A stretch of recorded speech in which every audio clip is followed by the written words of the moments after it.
So with Tom Wade, manager of the 2014-15 Cup run, we've been through the qualifying rounds, win at Darlington, beat Skelmersdale, then Mickleover, and then a titanic struggle at Leek. We came away the 4-3 win. So Tom, we moved into the first round proper. We drew Altrincham at home, which on paper was going to be a very tricky game. Yeah, that was a tough draw for us. The home game was obviously the big thing. By that time, we were starting to believe that we were a decent side.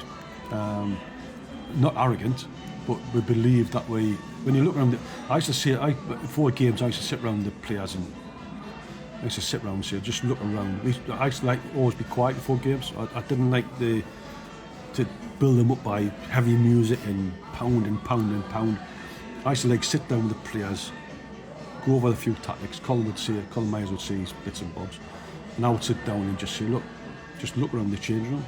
I used to a couple of minutes, just look around the change room, and what do you see? You see people that you trust, people that you respect, and people like who will have your back win or lose. So we used to always have a 2 or 3 minute quiet spell of just think where you are. You used to get the green and white stripes and say, look, this is what you're playing for.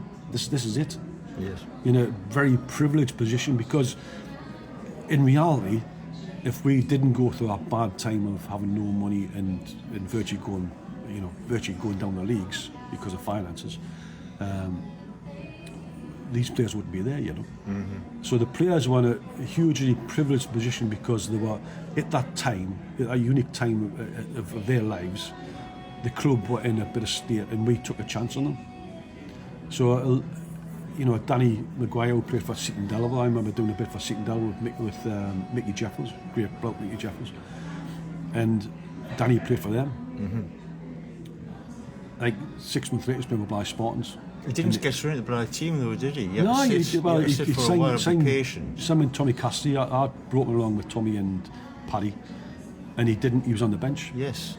And he scored on his birthday against Stocksbridge Steelers in a cup game, a midweek cup game.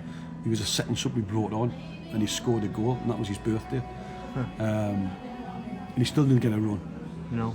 Didn't. So when I was and Paddy started to play him at the end of Paddy's time at the club, and when I took over, digression slightly, when I took over, when Paddy left, we were going to get relegated. Brought a few kids and managed to stay up, which wasn't great for Blythe, but was stocked up. So the season after, Danny started to get games. So Danny Maguire came from. The good thing about him, he didn't come from academies. He was well coached by Mick Jeffers at Seaton Delaval. Ryan Hutchinson was there as well, and so was Wadey. The three of them had come through the hard times, Yeah. Just played because they loved the game. They didn't get paid, played because they loved the game. So when they come to Blythe, I didn't want to knock that out of them. I wanted them to understand that they're in a privileged position, but don't be scared of it. And none of them were scared of it. Them three were outstanding for it, and Danny just let him get on with it, So at the time he was on fire, and he played his natural game. We didn't try to put him in a tactical sort of position. Just get the ball and just do your stuff. And he was outstanding. And he was never injured, although he did carry injuries, but he didn't want to miss games, So we used to have a quiet time, get the players to understand, and this was every game, the privilege that they had playing for the club, understand the history of the club and what they're playing for, but understand that the people they were playing for as well, within the change rooms, and then the bigger picture was obviously the supporters. Yes. So when we come up for the wall for that game, the crowd was actually getting bigger and bigger. And I was speaking to Colin, and I was saying, God, it's a crowd here, like. And it started to build up, and they had a good crowd down. Yes. And the atmosphere was just, yeah. It's like flooded games, or the when you're playing under the lights at Croft Park is special. That game just had a tingle about you, It just felt really unique, It was it was hard to. When you went to the change, you just felt it in the change rooms, and you felt that there's no chance whatsoever they were going to lose. There was no chance we were going to lose that game. I looked at the players and I looked around them, and there was no fear whatsoever. And they actually, I didn't care who they're playing, they were going to win. They were always going to win that. And they went out and they were absolutely unbelievable. It's probably the best we've played collectively against the quality side. And their manager was, he was manager at Farsley and so forth. I'm forgetting his name now, but he was a good manager. Played for Leeds United, didn't he? Centre half. But they had a centre forward who scored against them actually. It was a bit of a non-league legend. But they had such a good side on paper. Yeah. They were, you know, by rights should have hammered them. It was one game where we just ran over the top of them. Yeah. And we just ran and ran and ran, and if we played 180 minutes, we still would have kept running. You just couldn't stop the players from running. It was one of them. But you know, as you get more experience, you try to slow games down and all that, and you're trying to feign injury, you do substitutions to slow the game down. At the end, I was saying to Colin, what do you think? Just let them go. And we just never stopped running for 90 minutes. And they got a shot in their lives, you know. It was 4-1 to us, wasn't it? 4-1. I mean, that's you know, it could be more really in terms of the domination we had. I've never seen a side dominate a conference side ever from the level we were at and the players were hard. Everybody played the top of the game, and I remember a funny thing. Danny scored a goal, and we had Perez's brother, Sammy Perez, playing for us. Yes, we did. So somehow he wasn't on the bench.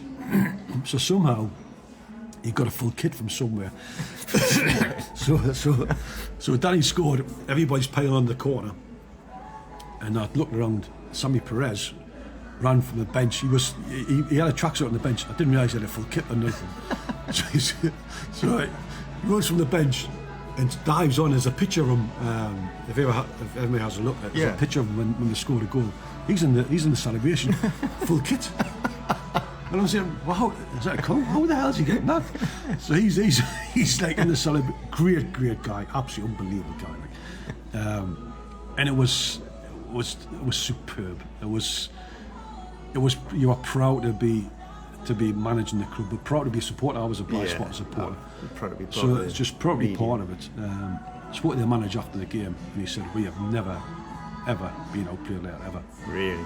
I've never been outfought, outplayed, outbattled by anybody. And he was full of praise. He was great guy, full of praise. But it was an unbelievable game.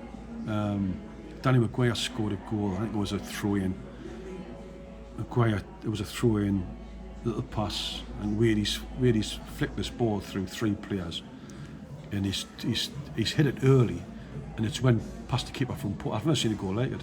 Was it the Kingsway end? It was a Kingsway, yeah. It was a Kingsway end. So it was a throw-in. If anybody has a chance to look at it, throw-in, two passes, a flick by Wadey into Maguire, and Maguire scored. And Wadey and Maguire had this sort of. They didn't speak much together, but had this telepathy on the pitch that it just seemed to be when you used to find Maguire in the most unbelievable positions on the pitch, and that was an unbelievable goal. It tends to get overlooked because Danny took the shot very, very early. Keeper didn't get set and went in. Yeah. And then obviously the goal when he's ran through, chipped the keeper. Keepers took him out, and that's when Perez's celebration came in. But it was a great day. Yeah. Robbie Dale too as well. Robbie Dale again. You know, I haven't spoken much about Robbie, but Robbie Dale. You know, what more can you say about him? He was just a player who, there's times in your life, and Robbie was at Star before I took over. You know, Harry Dunn's a legend in the club, but we just felt that at that time Robbie was at his prime when we had him, and he bought into the mentality of the change room, because Robbie's a very unique character, and you've got to let him have his head and let him get it go. But he bought into it, and he was the senior statesman of the club. But the seasons I had him, I don't think he played any better. And in that cup run, you know, he he's unplayable. He looked like a professional footballer playing with non-league players. Yeah. He just looked that far. He's actually demeanour on the pitch and his body language just enthused confidence. And he wasn't a confident person, Robbie, but he was like Stephen Tillman, but a different way. But Robbie just exuded confidence. That's why we made him captain of the, not because of what he said, just about who he was, you know. So, you know, Robbie Deal, you know, you can wax lyrical about Robbie Deal in every game he ever played for Blythe, but just outstanding player.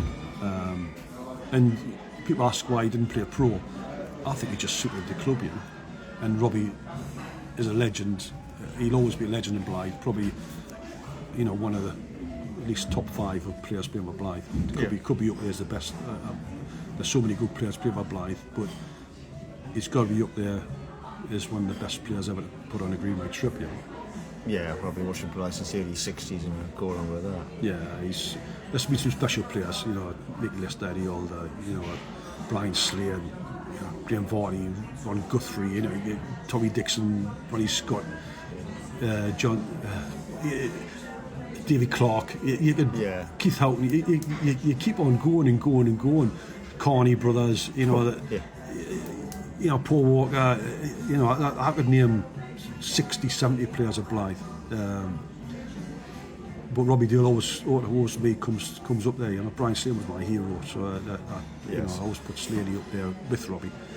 But Robbie Deal working with him, and the circumstances that he was at the club, where the club was rebuilt, and he could have went somewhere else. He had to drop wages to stop at the club because he couldn't afford to pay him.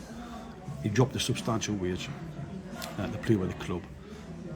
All that bits of what he did and the way he played makes him, to me, best player ever played for Blythe.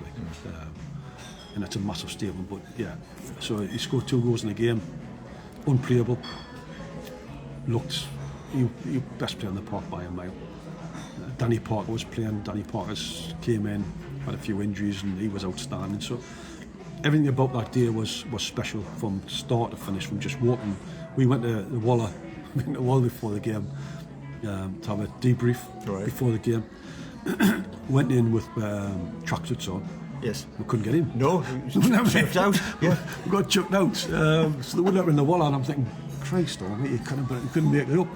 Eventually got in and had a cuppa, and it's just from. It's funny. Every time I went in that change room, I didn't expect to get beat. Every time I went in, I did not expect I would lose a game, and I didn't like losing anything, but I just felt every time I walked in, we're going to win, and I think the players felt that as well, you know. Which was a huge special time, you know. Brilliant, thanks Tom. Next time we'll be going to Hartlepool.